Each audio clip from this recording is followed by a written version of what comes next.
For more than 30 years, many U.S. employers and seasonal businesses have relied on foreign workers to fill positions Americans often won't apply for.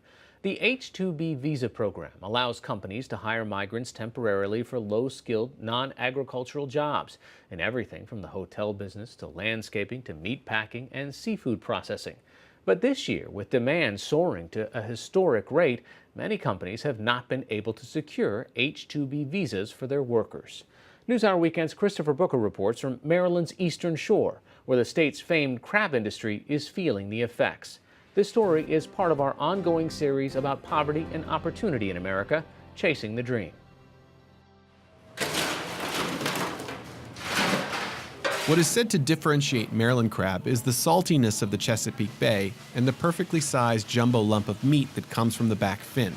The extraction process is largely the same as it's been for the past 100 years, with the crab picked by hand, traditionally by women, but the faces of those doing the picking have changed. The American crab picker is gone by the wayside. The older ladies have died off, and the younger ladies now want a full-time job. We only offer 8 months out of the year. We're seasonal. So they want something that they can count on year-round with benefits, and we don't offer that. Like others in the area, Harry Phillips has gotten around the shortage of American workers with the migrant workforce, hired season after season, and brought legally to the U.S. on H-2B visas. You have to have your petition in the 1st of January so we could have our workers here the first day of April. And it's always been first come, first served. It's worked out perfect over these last 25 years. The way it works is that American companies themselves apply for the visas. Once they are approved, they can invite foreign workers to come. But this year, the room is empty where 50 workers, most of them women from Mexico, usually pick crab. Record demand for the visas across the country, coupled with changes to the program, squeezed Phillips out. I need this. My family needs it. You know, my children and my grandchildren coming up, they're counting on this business to keep them going in the future. This January, U.S. companies applied for more than 80,000 H-2B visas for the second half of the fiscal year, but only 33,000 were available under a long-standing congressional cap. In response to this year's demand, the government changed the way it awards H-2Bs, moving from a first-come, first-served system to a lottery. Harry Phillips's company was not selected. My accountant comes ever so often, and when she said, I got some good news and bad news. And the bad news was I hadn't made any money, and the good news was I weren't going to have to pay any quarterly taxes. So that tells you what we're doing. While it is quiet at Phillips's plant, one of his competitors, nearby Lindy's Seafood, is surviving for now with a fraction of its usual workforce. They're working off visas issued last fall. Lindy's, too, was not selected in the lottery. This is everything. Like, my family grew up here. Like, in the summer times, this is what we did. We didn't take vacations, we picked crabs. Like, this is what we do. So Aubrey Vincent has worked for the family business since she was 12 years old. She normally hires about 130 seasonal crab pickers, the majority on H-2B visas. Why is it so difficult to hire Americans to do these jobs? I have amazing American truck drivers. I have some American pickers. I have tons of people in my office. The lady that runs this plant, she's a full-time American employee. The problem that I'm running into is I don't have enough. So I use the H-2B program to supplement that American workforce. So I think a lot of it has to do in our area, we just don't have the people. There's not a lot of people moving into the area because people are looking for full-time opportunities. Vincent estimates the business is losing thousands of dollars a day. The pasteurizer and cooler she purchased last winter sit empty and unused. Thinking of the losses you're taking now, if you were to increase your wages, would you be able to shrink those losses? I pay more than any picking house in the area, significantly more. I pay $4.50 a pound, and I pay $9.51 training wage. So a lot of my employees are making anywhere from like $12 to $16 an hour. We're paying more than any of the open positions in town, and still I can't seem to get people interested. By the end of December, all 19 of Vincent's H-2B workers will have to return home, and there's no guarantee she'll be able to hire them back next year. I mean, our situation is bad, but there's people, in the country have a lot worse than us, and they need to make sure their representatives understand that. Here's some information on H-2B. But Vincent is not sitting idle. This summer, she moved from phone calls to direct interaction on the streets of Washington. Here's some information on the H-2B program. Congress could fix it, the administration could fix it. I mean, there's a lot of different people that if they were willing to step up and really look at the program objectively, they could fix it.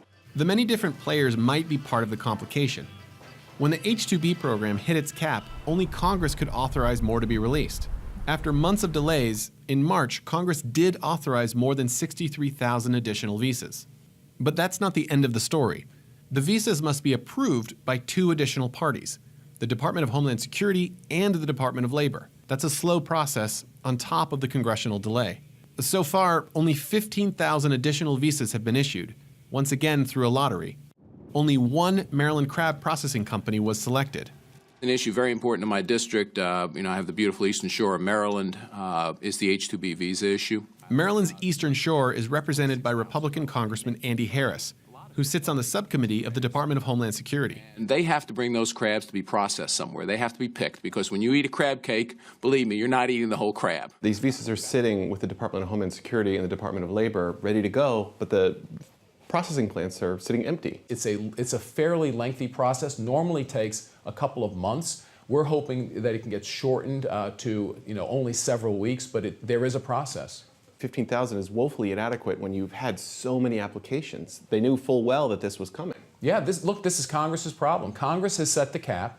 Congress delayed doing their omnibus bill. We included the fix in a late appropriations measure, and everything cascaded. It was a domino effect. Congressman Harris was one of 82 representatives to sign a letter calling on the Department of Homeland Security to release the additional visas. This is actually the ideal foreign worker to come in, because they actually are supporting our Medicare system, supporting our Social Security system, even though they will never participate in it. But Harris says convincing groups on both sides of the political spectrum isn't easy. Workers' rights and civil rights groups argue the system needs reform and increased oversight to protect migrants from exploitation. And union groups, like the AFL-CIO, have argued that allowing migrants to work seasonally depresses wages for American workers. At the same time, some conservative lawmakers have taken a hard line against expansion of the program. A lot of the arguments for this kind of program boils down to this: no American will do that job. That is a lie. It is a lie. There's no job that Americans will not do. Congressman Harris says the H-2B program is not just about the jobs the migrant workers are doing. For every job that they're filling, there are at least 3 or 4 American jobs that depend on it. So there's the person who supplies the containers that they're going to put the crab meat in. There's the trucker who trucks the containers in and the filled containers out. There's the restaurant who serves the crab. They're the distributors. There are the waitresses in the restaurants. There are many downstream jobs. Those downstream are already feeling the effects. At Old Salty's, a popular Eastern Shore restaurant, owner Jay Newcomb says he struggles to find enough fresh crab for his menu. Last year I put away like 4,000 pounds, and that was all been used up. So now we're in the fresh market, and it's been hard to get also, and plus the price is up a lot. How much has the price changed? $3-4 a pound. Just this year? Yes, just this year.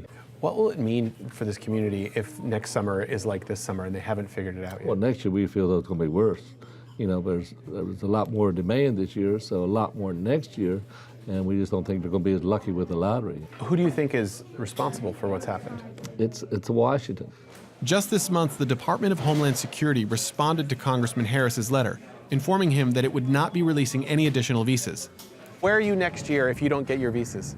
So my family started this business. My daughter's 2. What I pray is that I can keep it alive enough that it does get fixed and that I can pass this opportunity down to her. I love this. I love this industry. I love this area.